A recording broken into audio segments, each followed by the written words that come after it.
सुनारिया में है। मैं तो ये अपील करना चाहता हूँ कि अगर समाज को आगे बढ़ाना है तो ऐसे संतों की बाहर ज़रूरत है। जी सर।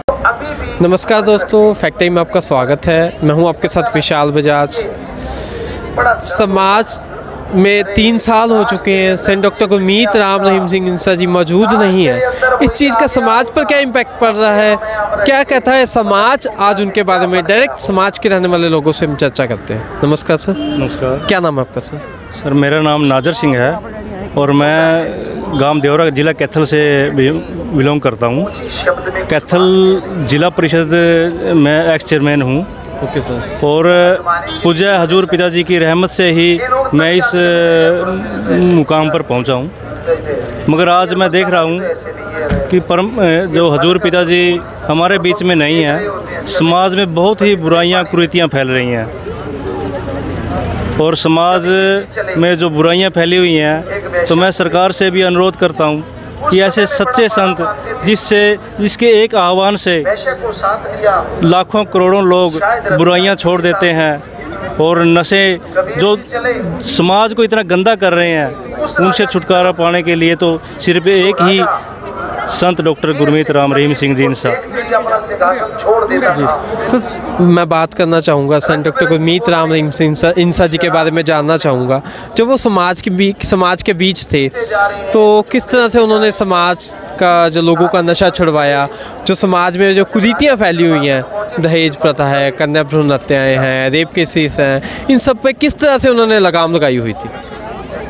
देखो सर, जब पूज्य हजूर पिताजी सत्संग लगाते थे, लाखों लोग करोड़ों लोग सत्संग में आते थे और मोटिवेट करते थे सत्संग में कि आपने बुराइयां दूर करनी है, क्योंकि जो बुराइयों का जो प्रतीक है ना, मन को ही लगाम लगाया जाता था सत्संग में। और बुराइयां, भ्रूण हत्या जैसे 100 काफ़ी जो मानवता भलाई के कार्य चले हुए हैं, उसमें भ्रूण हत्या की रोक लगाई हुई है। दहेज नहीं लेना, लड़कियों की जो जनसंख्या थी, लिंग अनुपात में बहुत अब दिक्कत आ गई है। पहले तो लोग भ्रूण हत्या से बचते थे, मगर अब प्रैक्टिकल सत्संग में किया जाता था। सत्संग के बगैर तो बड़ी समाज में बड़ी दिक्कत है। और जैसे सत्संग में ऑफिसर वगैरह आते थे, उनसे हाथ उठवाए जाते थे कि रिश्वत नहीं लेनी, मगर आज बड़ी दिक्कत आ रही है। जी सर, उनके ऊपर बहुत सारे आरोप लगे हुए हैं और डेरा के बारे में बहुत कुछ दिखाया गया था, इसके बारे में आप क्या कहना चाहेंगे? डेरा सच्चा सौदा एक पाक पवित्र संस्था है। आरोप तो क्या, आरोप तो जब से सृष्टि रची गई है, आरोप तो तब से ही लगते रहते हैं। और सच को तो आँच आती है एक बार तो, मगर क्या है, जैसे सूरज होता है ना, सूरज ज़्यादा देर बादलों में नहीं छिप सकता। एक दिन उसको उससे भी ज़्यादा प्रभावशाली उभर के आना पड़ता है। और ये अपने सतगुरु मालिक की अपनी मौज होती है, उससे आगे अब क्या कह सकते हैं। सर वो इतना समाज का भला कर रहे थे, तो क्यों उनको फिर टारगेट किया गया? ये तो समाज में इतनी बुराइयां हैं, बुराइयों के जो नुमाइंदे होते हैं वो चिढ़ते हैं, काल भी चिढ़ता है। आप वो तो एक संत, इतनी बड़ी शख्सियत थी जो समाज सुधार कर रही थी, मगर आज अपने समाज में, गांव में अगर आप अच्छाई करने लग जाओ, उससे भी 10 लोग ये कहते हैं कि ये तो भाई इसका तो कोई और मकसद है। ये तो अपनी अपनी सोच होती है। समाज के लोग तो क्या आज समाज को उनकी ज़रूरत है? 100% समाज को 100% ज़रूरत है।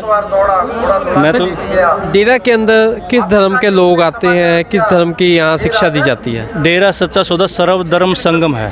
यहाँ सभी धर्मों के लोग यहाँ बिल्कुल धूमधाम से आते हैं और उन जो सभी धर्मों के लोग उनको अपना अपना इष्ट मानते हैं और सभी धर्मों के लोग होते हैं। सर अगर मैं आपकी लाइफ की बात करता हूँ, आपकी लाइफ गुरुजी से जुड़ने से पहले कैसी थी और गुरुजी से जुड़ने के बाद किस तरह मतलब महसूस कर रहे हो आप? हमारा परिवार शुरू से ही डेरा सच्चा सौदा के साथ जुड़ा हुआ है और मैं बचपन में से ही यहाँ डेरा सच्चा सौदा में आता था। परमपिता शास्त्राम जी महाराज से मैंने नाम लिया था और मैं तो शुरू से ही, जैसे मेरी लाइफ में थोड़ा बड़ा हुआ, हमारा परिवार राजनीतिक परिवार भी था और मैं ज़िले का प्रथम नागरिक बना। ज़िले का प्रथम नागरिक बनने के बाद मैंने डेरा सच्चा सौदा में आना कंटिन्यू रखा। तो मैं अपने आप को भाग्यशाली समझता हूँ। अगर मैं डेरा सच्चा सौदा में नहीं आता तो हाल क्या होता ज़िंदगी का, ये मैं नहीं बता सकता था। जी सर। ओके, लास्ट में आप हमारे माध्यम से गवर्नमेंट से क्या अपील करना चाहेंगे? मैं तो गवर्नमेंट से ये अपील करना चाहता हूँ, जो भी मानवता भलाई के कार्य डेरा सच्चा सौदा के चले हुए थे वो अभी रुके हुए हैं और जो सच्चे संत आज सुनारिया में है, मैं तो ये अपील करना चाहता हूँ कि अगर समाज को आगे बढ़ाना है तो ऐसे संतों की बहुत ज़रूरत है। जी sir. Okay, thank you so much sir. तो ये थे हमारे साथ एक्स चेयरमैन जिन्होंने हमें रियल फैक्ट्स से रूबरू करवाया सेंट डॉक्टर गुरमीत राम रहीम सिंह इंसा जी के बारे में, डेरा सच्चा सौदा के बारे में। और ये पूरा समाज आज उनकी मांग कर रहे हैं कि किस तरह समाज में जब गुरुजी थे क्रांति लाई हुई थी कि लोगों का नशा छुड़वा रहे थे, घर घर उन्होंने स्वर्ग बनाए थे, कन्या भ्रूण कुरीतियाँ जो समाज को ख़त्म करती जा रही है, कन्या भ्रूण हत्या है, दहेज प्रथा है, वैश्यावृत्ति है और बहुत सारी जो कुरीतियाँ हैं उन सबको ख़त्म कर रहे थे। जैसे गुरुजी समाज से गए हैं, 3 सालों में समाज में बहुत सारी कुरीतियाँ बढ़ती जा रही हैं। उन सबको रोकने के लिए पूरा समाज आज उनकी मांग कर रहे हैं। आपके क्या विचार हैं? क्या गुरुजी की आज समाज को ज़रूरत है? हमें वीडियो के नीचे जरूर कमेंट करके बताएं। सच का साथ देने के लिए इस चैनल को जरूर सब्सक्राइब करें। देखते रहें, जुड़े रहें द फैक्ट आई के साथ। धन्यवाद। Thank you.